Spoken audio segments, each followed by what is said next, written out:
Kau tersesat, Ayu. Kau tidak mungkin meraih bintang.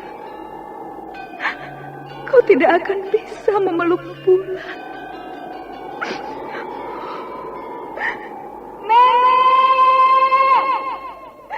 Nenek Raga Runting! Ayu!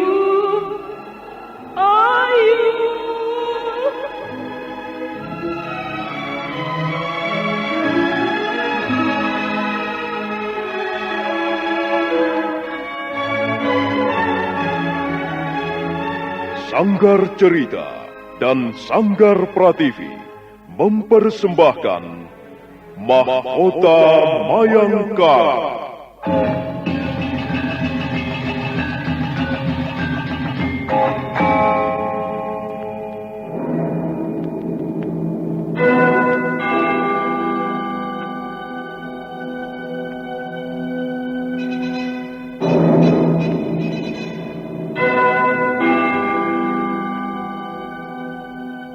Cerita ini lanjutan dari Tutur Tinular. Kisah berlangsung pada zaman pemerintahan Prabu Jayanegara atau Kala Gemet, Raja Majapahit yang kedua.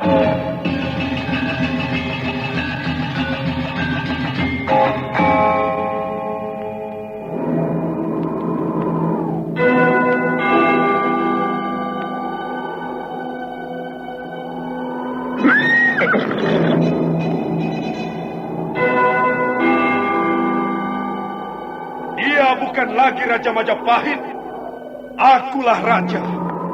Akulah yang berkuasa. Ayo, obrak-abrik desa Ganding. Tangkap Jayanegara. Tangkap Jayanegara.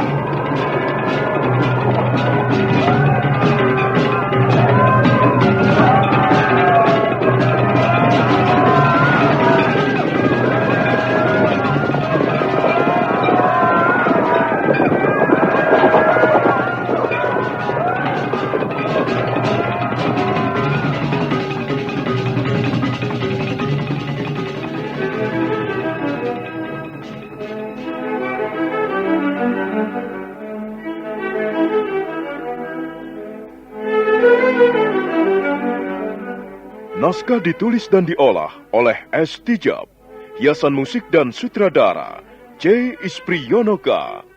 Kali ini mengetengahkan episode ke-13 dengan judul Dinding-Dinding Hati yang Membaja.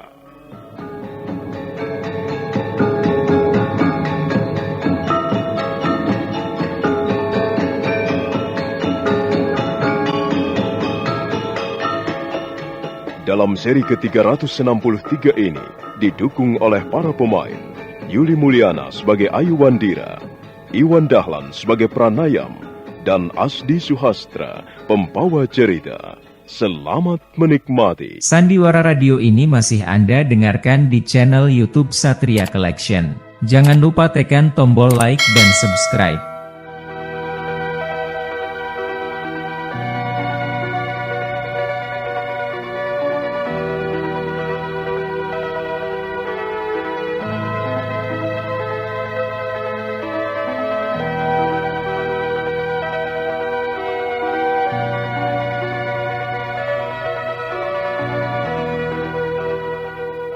Ayu Wandira baru saja selesai membacakan syairnya. Syair tentang kegagalan cinta. Gadis itu lalu minta pendapat Pranayam tentang isi syairnya. Aku tidak tahu apa-apa tentang syair. Tapi mendengar syairmu itu tadi, dari kata-katanya, sepertinya kau ingin bicara tentang kegagalan cinta. Apa pendapatmu tentang cinta? Aku sudah lama sekali tidak pernah memikirkan soal cinta. Barangkali karena usiamu sudah terlalu tua. Bagiku, cinta adalah sesuatu yang indah. Tapi di dalam cinta, mengandung api yang sangat panas. Api peperangan. Jika kita kalah, maka kita akan hangus terbakar. Dan cinta itu akan pergi membawa sebagian dari hidup kita. Kau tujukan pada siapa syairmu itu tadi? Bagaimana pendapatmu tentang Tuan Cakradara? Kau sudah lama mengenalnya? Aku baru mengenalnya ketika rombongan kami tiba di lereng Gunung Lejar. Menurut pendapatku, beliau adalah seorang pria yang baik. Beliau memiliki jiwa-jiwa kesatria yang sesungguhnya. Apakah semua orang yang berasal dari kerabat bangsawan selalu seperti itu? Iya, biasanya begitu. Soalnya mereka mempunyai darah keturunan. Mereka lahir dan dibesarkan dalam lingkungan orang-orang terpelajar dan berpangkat tinggi. Mereka tahu caranya bersopan santun. Mereka mempunyai wawasan yang luas. Dan mereka sangat pandai menyembunyikan gejolak hatinya. Aku menyesal telah berteman akrab dengan seorang bangsawan. Kupikir mereka seringkali tidak jujur. Mereka seringkali menyembunyikan sesuatu. Itu karena wawasannya yang luas. Dan karena pikirannya yang terpelajar. Dia tidak bisa asal bicara. Dia harus mempertimbangkan masak-masak sebelum melakukan sesuatu. Tapi sesungguhnya mereka berjiwa welas asih. Apakah seorang bangsawan harus berpasangan dengan orang yang sama derajatnya? Ayu, aku pernah tinggal di Istana Wengker. Sedikit banyak aku tahu cara hidup kaum bangsawan. Sebenarnya mereka sama sekali tidak pernah memikirkan soal pangkat atau derajat. Sebenarnya banyak di antara mereka hidup secara biasa dan sederhana. Kau lihat sendiri bagaimana Tuan Putri Tunggadewi. Apa kau pernah mendengar beliau menyebut-nyebut asal keturunannya? Pernahkah kau mendengar beliau menyombongkan asal-usulnya sebagai seorang anak raja? Ya, seringkali aku merasa sungkan sendiri. Kita tahu bahwa mereka orang-orang berpangkat. Tapi mereka mau makan bersama-sama kita. Mau bicara tentang berbagai hal bersama kita. Mau duduk sama rendah dan berdiri sama tinggi dengan orang-orang kebanyakan. Kadangkala aku merasa sangat terharu dan kasihan pada mereka. Dan kadangkala aku merasa malu sendiri. Kita ini orang-orang kecil. Kita dilahirkan di tengah keluarga kecil. Keluarga rakyat biasa. Banyak kita lihat contoh di masyarakat. Baru menjadi seorang kepala desa atau pejabat rendahan saja. Kadang-kadang mereka sudah sombong, sudah lupa diri, sudah lupa asal-usul. Ya, tapi memang begitulah yang sering kali terjadi. Sebab mereka memang bukan orang-orang terpelajar, bukan orang-orang berdarah keturunan. Jadi kau menganggap penting sekali derajat dan pangkat seseorang? Jangan salah menilai, Ayu. Derajat dan pangkat bisa menjadi penting, tapi bisa juga menjadi tidak ada artinya sama sekali. Semua tergantung dari orangnya. Tergantung dari wataknya ataupun sikapnya dalam hidup sehari-hari. Banyak juga orang yang berasal dari golongan bangsawan. Orang berpangkat dan punya derajat.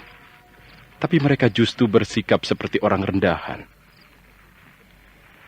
Ya, kalau sudah begini, pasti ada yang salah. Barangkali salah pendidikan ataupun salah pergaulan. Tapi aku tidak pernah khawatir tentang Tuan Putri Tunggadewi, Tuan Putri Raja Dewi, Tuan Cakradara, ataupun Tuan Kudamerta. Di samping mereka memang berasal dari golongan bangsawan.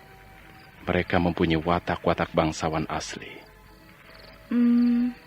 Bagaimana pendapatmu tentang Tuan Cakradara dan Tuan Putri Tunggadewi? Apakah mereka bisa menjadi pasangan yang serasi? Bagaimana pendapatmu sendiri? Ya, sepertinya mereka saling mencintai. Ya, mereka berhubungan sebagai kekasih sudah cukup lama.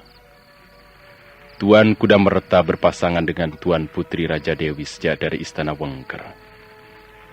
Sedangkan Tuan Cakradara berpasangan dengan Tuan Putri Tunggadewi sejak dari Istana Kahuripan. Ayu, kukira kau harus segera melupakan Tuan Cakradara.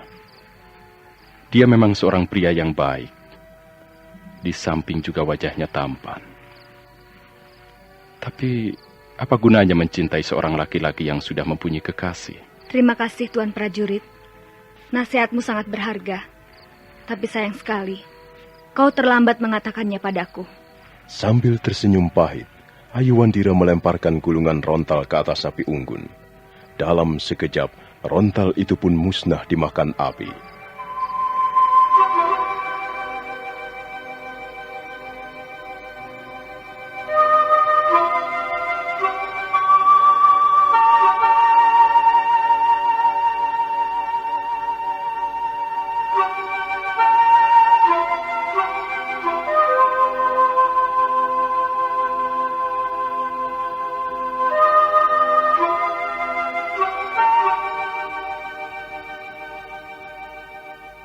Ayuwandira mencoba untuk tidur, tapi dia menjadi gelisah.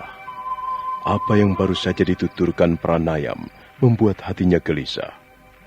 Gadis itu lalu bangun kembali, dan dia melihat Pranayam masih duduk di tempat semula. Mengapa kau belum tidur juga? Kalau kau mau tidur, tidurlah. Aku belum begitu ngantuk. Pranayam, mengapa kau membuntuti aku terus? Aku tidak percaya kau melakukannya hanya sekedar menjalankan tugas. Kau pikir aku melakukannya untuk apa? Dan kau pikir aku akan menyerah? Tidak. Sekalipun kau sudah beberapa kali menolongku, tapi aku tidak akan terpengaruh. Percayalah, kau akan gagal. Kau tidak akan mungkin membawaku kembali ke lereng Gunung Lejar. Kita lihat saja. Aku sudah sering kali mengemban tugas berat. Dan biasanya, aku tidak gagal. Tapi kali ini, kau pasti gagal. Kau pasti mempunyai alasan yang sangat kuat, sehingga kau mati-matian berusaha membawaku kembali ke lereng Gunung Lejar. Pranayam, benar bukan kata-kataku ini? Tapi kau jangan terlalu banyak berharap. Jangan bodoh. Jangan terburu-buru bersuka cita karena Tuan Putri Tunggadewi menjodohkanmu dengan Ayuwandira. Bagaimanapun juga, aku tidak akan pernah menjadi istrimu. Ayu, rupanya kau belum mengenalku dengan baik. Kau hanyalah seorang prajurit berpangkat rendah. Dan kau hanyalah seorang laki-laki yang sudah berangkat tua. Baiklah. Aku tidak akan bicara apa-apa lagi. Sebab sekalipun aku bicara, kau toh tidak akan mempercayainya. Kau akan bicara apa lagi? Kau tidak akan bisa membujukku. Ayu, sebenarnya aku sendiri terkejut ketika Tuan Putri mengajak bicara soal dirimu. Aku sudah berusaha menolak. Aku sendiri merasa tidak pantas berpasangan dengan seorang gadis yang masih sangat muda. Tapi karena Tuan Putri terus mendesak, akhirnya aku terima juga tawaran itu. Satria Collection bawa hiburan dengan gaya yang tak pernah padam. Jangan ragu, klik subscribe.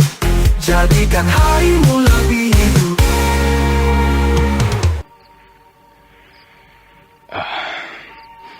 Tapi sebenarnya hatiku masih ragu-ragu. Bahkan aku merasa sangat malu. Tapi, ya, bagaimana lagi? Aku hanyalah seorang abdi. Aku belum pernah menolak amanat ataupun perintah para junjunganku. Aku belum pernah membuat mereka kecewa. Ayu, kau tidak perlu khawatir. Jangan takut. Jangan anggap aku sungguh-sungguh ingin mengambilmu menjadi istri.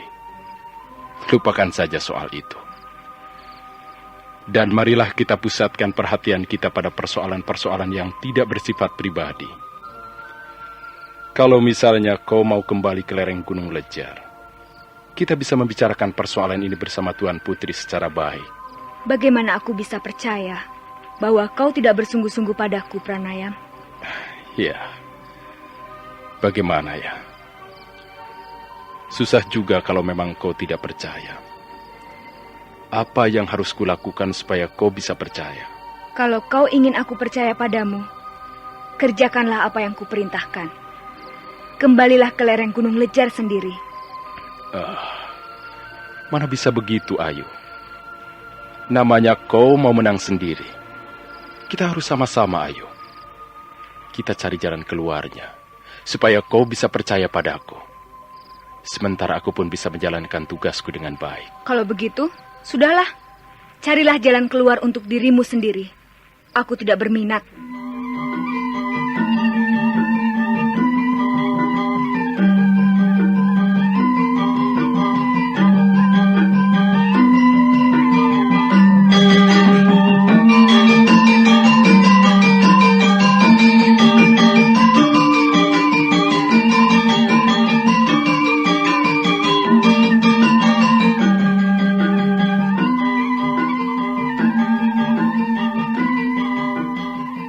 Pranayam tetap berusaha sabar dan tenang, sekalipun Ayuwandira mengeluarkan kata-kata yang cukup pedas. Dia memaklumi perangai gadis itu, dan usianya yang masih sangat muda. Suasana kembali sunyi dan lengang. Tak ada lagi yang berkata-kata. Pranayam masih duduk di dekat api unggun, sementara Ayuwandira sudah memparingkan tubuhnya menghadap dinding goa. Luka di punggungku sudah tidak begitu sakit lagi. Aku harus mencari akal. Pranayam tidak boleh mengikuti terus-menerus. Aku harus menemukan akal untuk menyingkirkannya.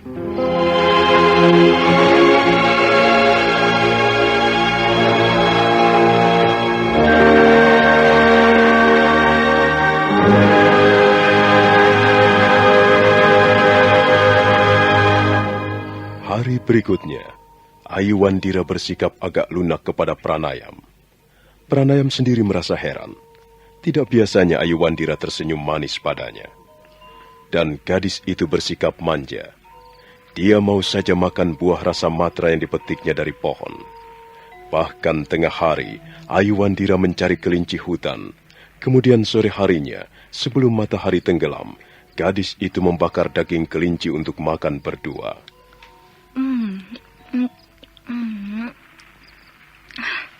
Ayo Pranayam, makanlah.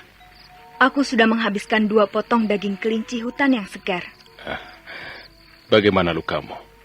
Ya, masih sakit sedikit. Apa rencanamu? Aku tidak mempunyai rencana apa-apa. Kukira aku harus tinggal barang 2 hari lagi di tempat ini, sampai lukaku benar-benar sembuh. Dan setelah itu, ya, aku harus meneruskan perjalananku. Kau mempunyai tujuan yang pasti? Tidak. Janganlah berjalan tanpa tujuan yang pasti, Ayu. Nanti kau tidak akan sampai kemana-mana. Aku memang tidak berniat pergi kemana-mana. Aku hanya tidak mau kembali ke lereng Gunung Lejar. Kalau saja kau mau kembali bersamaku, Ayu. Aku tidak mau luka di hatiku terasa sakit lagi. Sudahlah. Lebih baik kita bicara soal lain. Dan itu, kau boleh makan daging panggang itu. Aku sudah membubuhinya dengan sedikit garam. Enak, gurih sekali rasanya. Mengapa kau tiba-tiba berubah, Ayu? Biasanya aku selalu mendengar suaramu yang ketus dan tajam. Itu bukan watakku yang sesungguhnya. Aku hanya bersuara ketus kepada orang yang kubenci. Jadi sekarang kau tidak membenciku lagi? Masih, sedikit. Tapi aku mulai berusaha memahamimu. Ya, kukira tidak ada gunanya aku membenci seseorang prajurit seperti Pranayam. Kau tahu, kau mempunyai kelebihan. Kau tenang sekali menghadapi kesulitan. Kukira kau seorang prajurit jempolan. Terus terang, aku kagum padamu Pranayam. Ya, khususnya pada ketabahan dan ketenanganmu. Sekarang kau malah memuji-memuji aku. Terima kasih.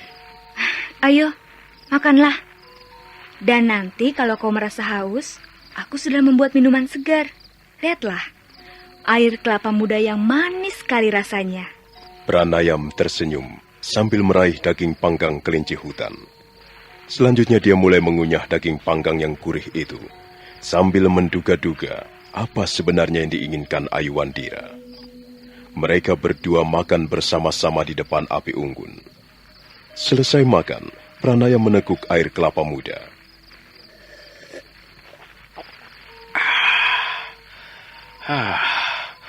Kau benar, Ayu. Air kelapa muda ini manis sekali rasanya. Perutku kenyang sekali. Kukira nanti malam aku akan tidur dengan nyenyak. Bagus kalau begitu. Artinya, kau benar-benar istirahat. Malam semakin larut. Mereka berdua lalu membaringkan tubuhnya di tempat masing-masing. Pranayam merasakan matanya sangat berat. Sebenarnya dia ingin menambah kayu bakar agar api unggun kembali terang. Tapi dia merasa tidak tahan lagi. Akhirnya dia terlelap. Begitu tahu Pranayam tidur, Ayu Wandira buru-buru bangkit. Perlahan-lahan dia mendekati laki-laki itu. Dia tidur. Dia tidur pulas sekali. Rupanya racun tidur yang kububuhkan di air kelapa muda itu sudah mulai bekerja dengan baik. Bagus. Selamat tidur, Tuan Prajurit. Mudah-mudahan saja kau akan terbangun besok, tengah hari bolong.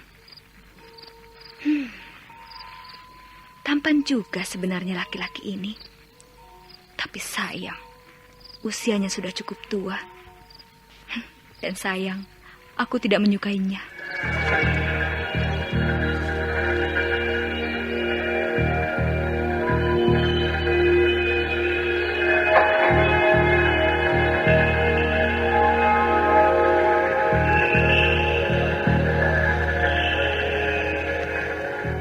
Ayu Wandira menunggu beberapa saat lamanya, sampai Pranayam benar-benar terlelap.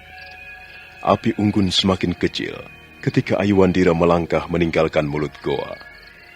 Dia berjalan dengan sangat berhati-hati sekali. Dan sebentar kemudian, dia sudah duduk di atas punggung kudanya. Punggungku benar-benar sudah tidak sakit lagi. Hanya tinggal nyeri sedikit.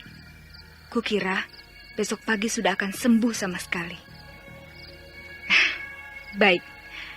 Baiklah Pranayam, terima kasih. Kau sudah menolongku. Kau sudah membuatkan obat boreh untukku. Kau sudah memetikkan buah rasa matra yang manis rasanya. Dan kau sudah menemaniku selama 3 hari di dalam gua. Terima kasih Tuan Prajurit. Sekarang aku akan meneruskan perjalananku. Dan besok pagi, jika kau terbangun dan kau masih penasaran, kau boleh mencariku ke sana kemari.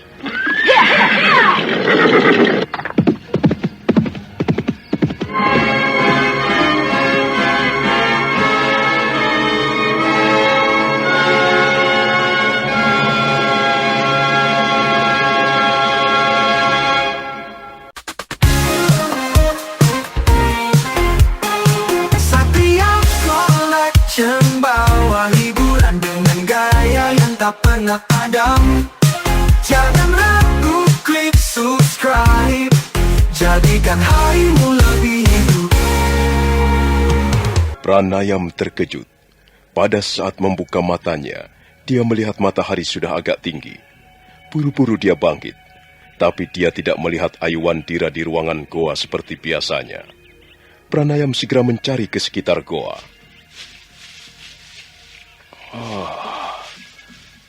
Kemana perginya bocah itu?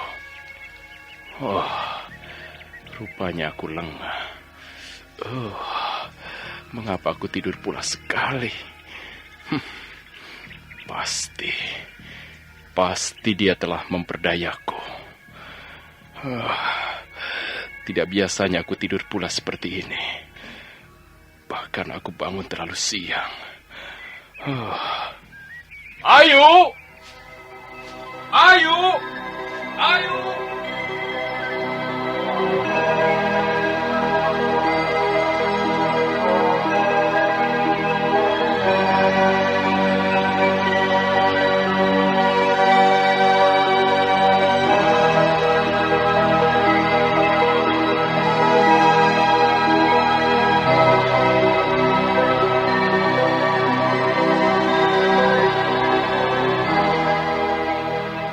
Pranayam berusaha mencari Ayuwandira di sekitar goa. Bahkan dia naik ke lereng atas, mencari di balik gundukan batu-batu padas. Dia kesal dan kecewa. Dia juga menyesal mengapa lengah. Tapi setelah Ayuwandira belum juga dapat ditemukan, akhirnya Pranayam kembali lagi dengan perasaan kesal dan kecewa. Tiba-tiba Pranayam terkejut.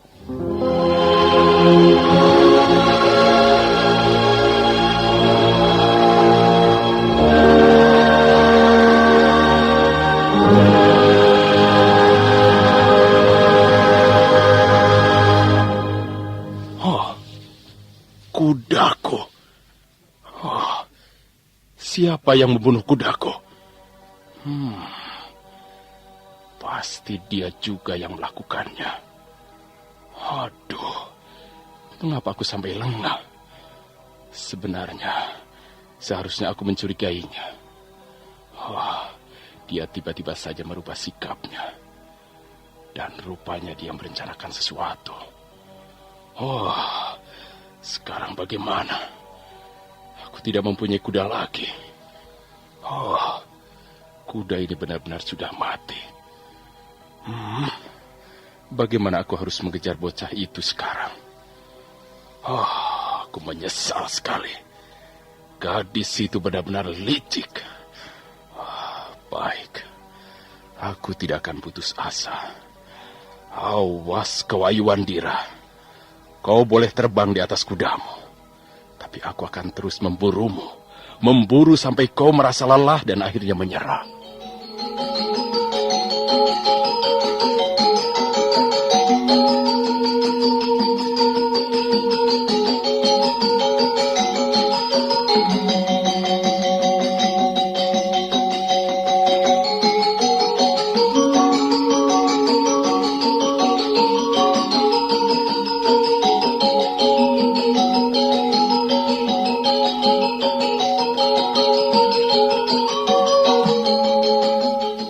Sambil menyumpah-nyumpah dalam hati, akhirnya Pranayam meneruskan perjalanan dengan berjalan kaki. Dia berlari-lari kecil mengitari kaki bukit. Dia meneruskan perjalanan ke arah selatan. Sementara itu, Ayuwandira dengan tenang duduk di atas punggung kudanya.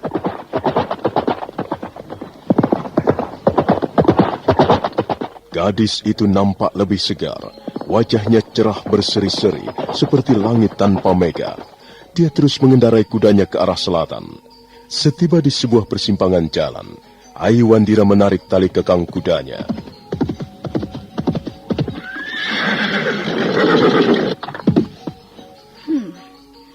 Apa yang kurencanakan rupanya berjalan dengan baik. Pranayam pasti terkejut sekali. Rasakan. Sekarang kau boleh mengejarku. Kau boleh memburuku sampai kakimu pincang. Bukan hanya laki-laki yang banyak akalnya. Perempuan kalau sedang terjepit bisa juga membuat siasat. Aku tidak perlu terburu-buru. Laki-laki tua itu pasti baru bangun dari tidurnya. Dan sekarang dia sedang meratapi kudanya yang mati. Kau boleh marah, Pranayam. Kau boleh menyumpah-nyumpah. Tapi kau harus bekerja keras jika ingin menyusulku. Hiya, hiya, hiya!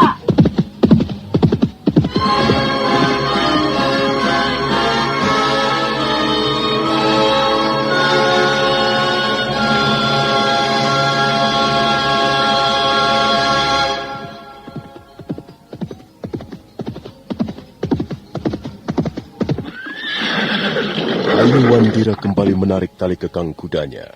Dia berpapasan dengan orang-orang desa yang berjalan beriring-iringan. Nampaknya mereka akan pergi bersama-sama ke suatu tempat. Ayuwandira menyempatkan diri bertanya pada salah seorang di antara mereka. Maaf, Pak. Desa apakah ini namanya? Apa? Kau tadi berkata apa, nak? Aku tidak begitu mendengar. Maklum, telinga orang tua.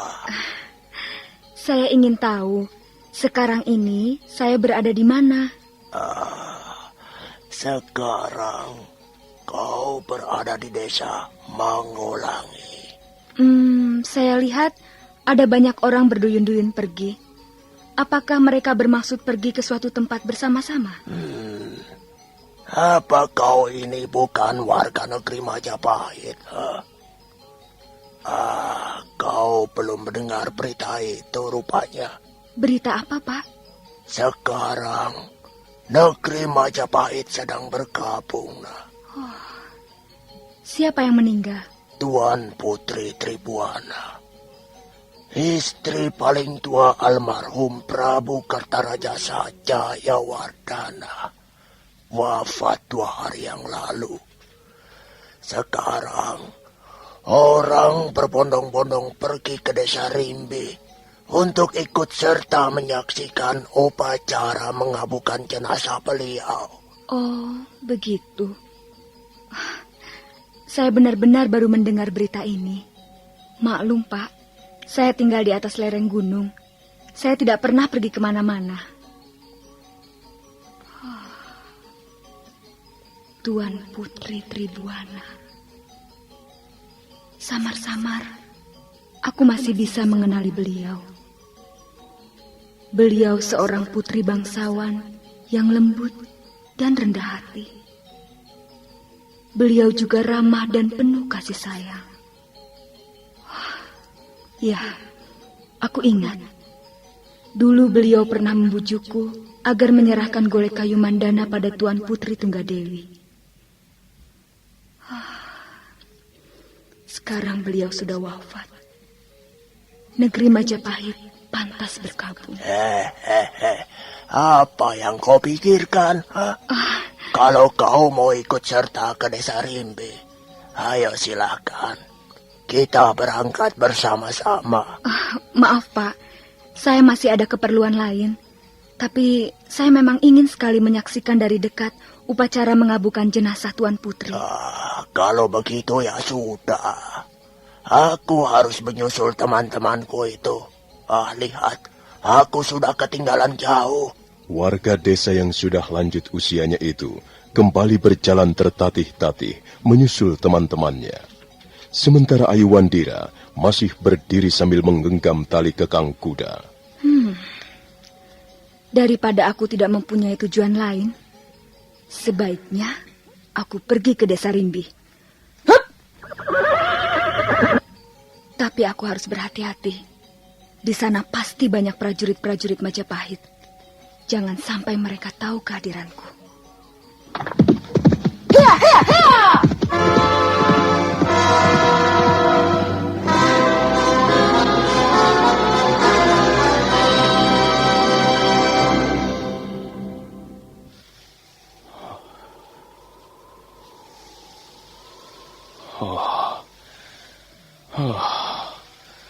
Aku tidak mungkin mengejar gadis liar itu dengan jalan kaki. Dia pasti sudah berkuda terlalu jauh. Bagaimana ya? Kalau begitu, aku harus mencari seekor kuda. Ada prajurit-prajurit Majapahit.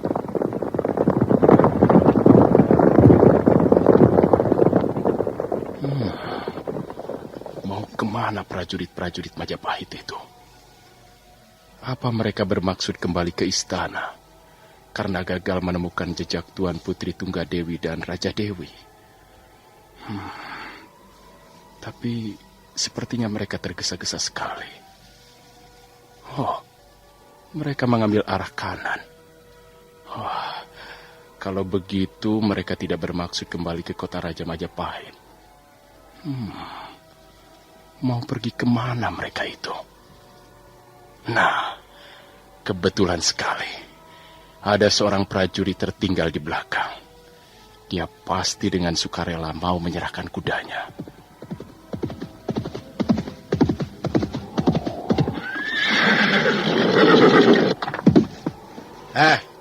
Jangan berdiri di tengah jalan. Nanti ku gilas tubuhmu.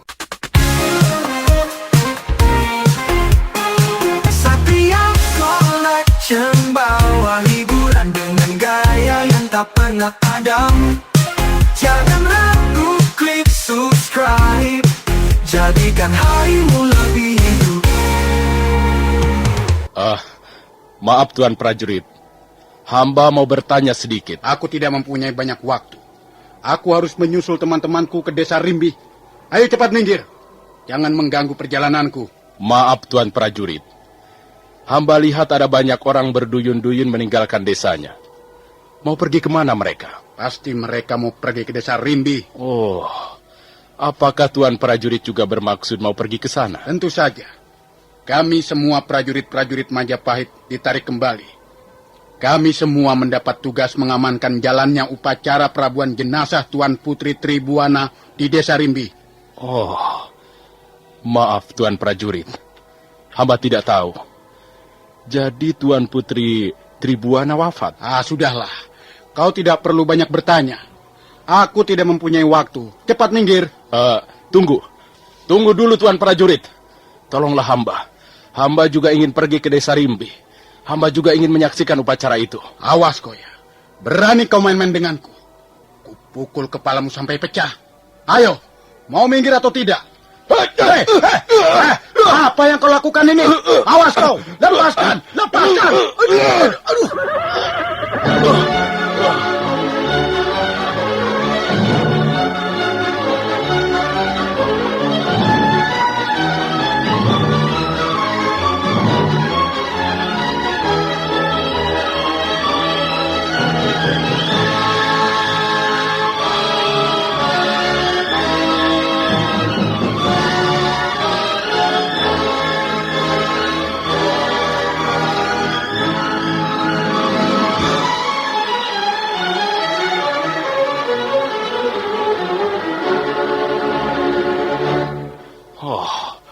Tuan Prajurit.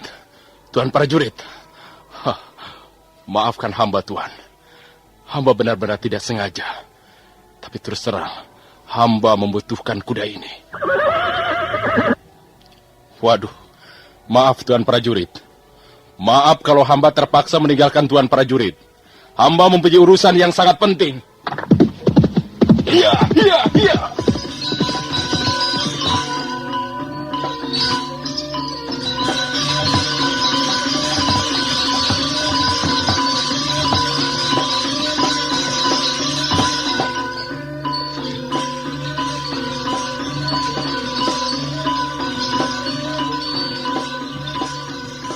Desa Rimbi terletak di sebelah barat, kurang lebih 30 pal jauhnya dari desa Mangolangi.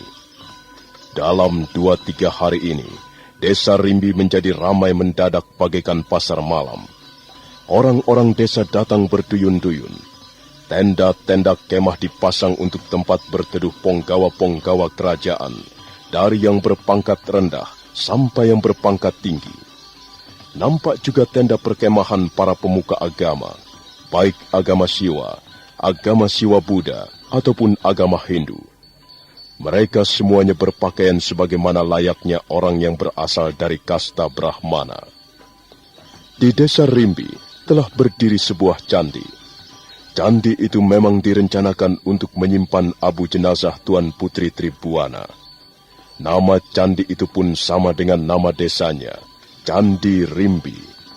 Candi Rimbi berdiri menjulang tinggi, bagaikan sebuah bangunan tua yang keramat. Di sebelah timur pagar candi, berjajar tenda-tenda perkemahan ponggawa-ponggawa kerajaan Majapahit. Sementara di depan pintu gapura candi, berdiri kemah yang sangat besar dan mewah.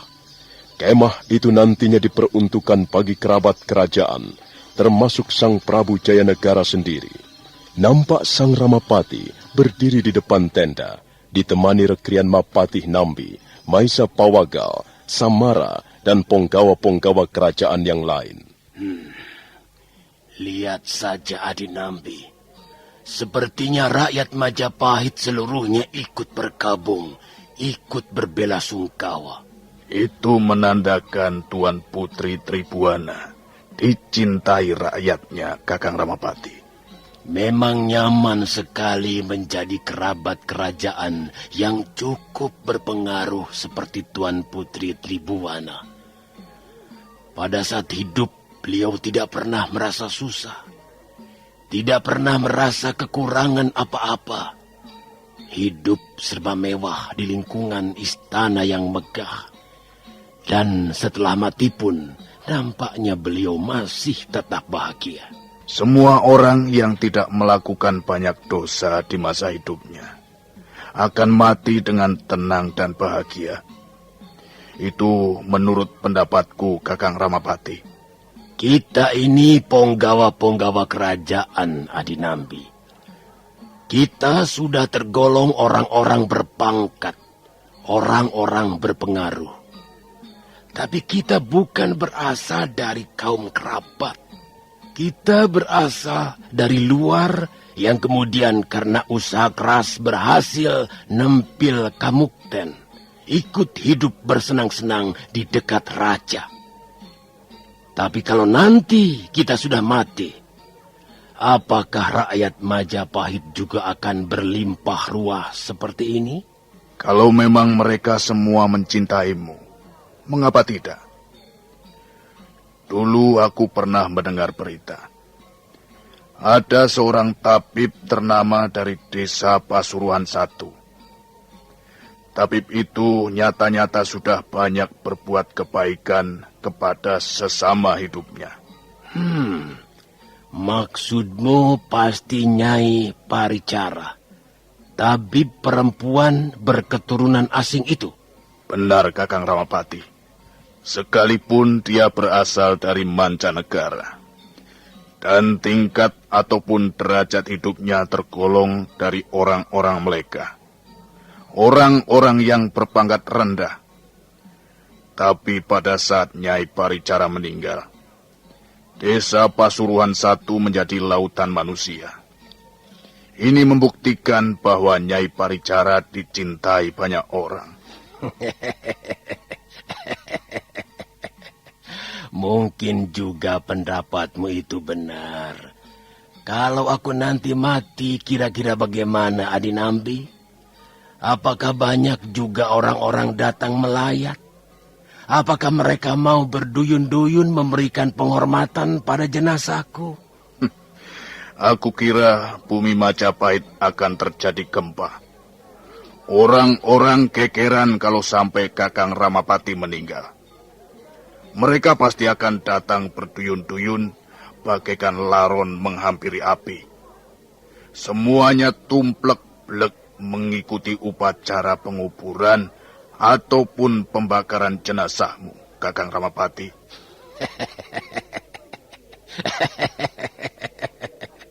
Kau pikir aku bersungguh-sungguh, Adinambi? Hah? Sebenarnya aku tidak pernah memikirkan soal-soal seperti itu. Aku tidak peduli apakah ada yang mau datang melayat ataukah tidak. Orang yang sudah mati toh tidak bisa melihat apa-apa lagi. Jadi masa bodoh. Bagiku semua ini tak ada artinya. Omong kosong. Dan lihatlah. Lihat orang-orang bodoh itu. Untuk apa mereka berbondong-bondong kemari? Hanya akan membuat udara menjadi pengap. Mereka toh tidak akan dapat memperbaiki nasibnya sekalipun menginap 3 hari 3 malam di desa Rimbi. Dasar orang-orang tolol. Iya, begitulah. Kalau mereka tidak tolol, tentu mereka bukan berasal dari orang-orang sudra. Iya, begitulah nasib mereka.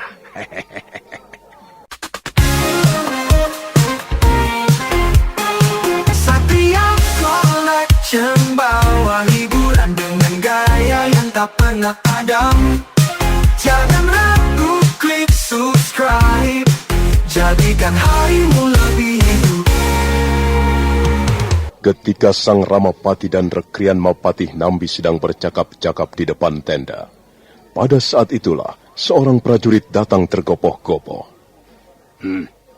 Maaf, Adinambi. Aku ada urusan penting. Nanti kita teruskan lagi pembicaraan ini. Kau setuju, bukan? Tentu saja, Kakang Ramapati.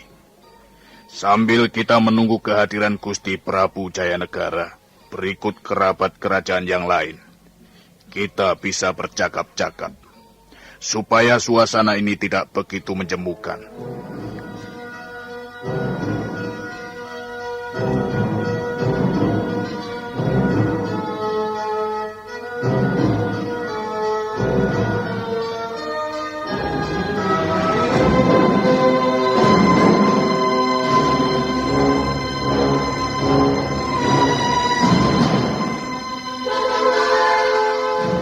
Sang Ramapati mengipaskan pakaiannya, kemudian melangkah mengikuti prajurit Majapahit.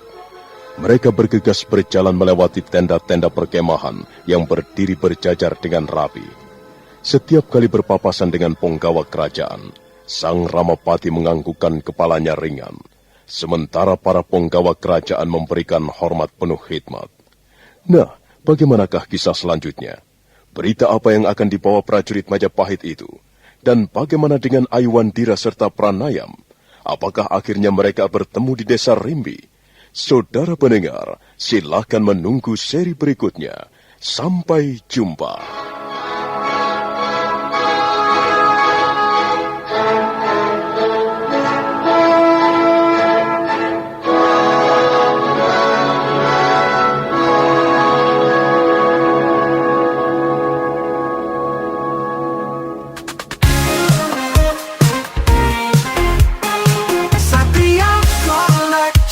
Bawa hiburan dengan gaya yang tak pernah padam. Jangan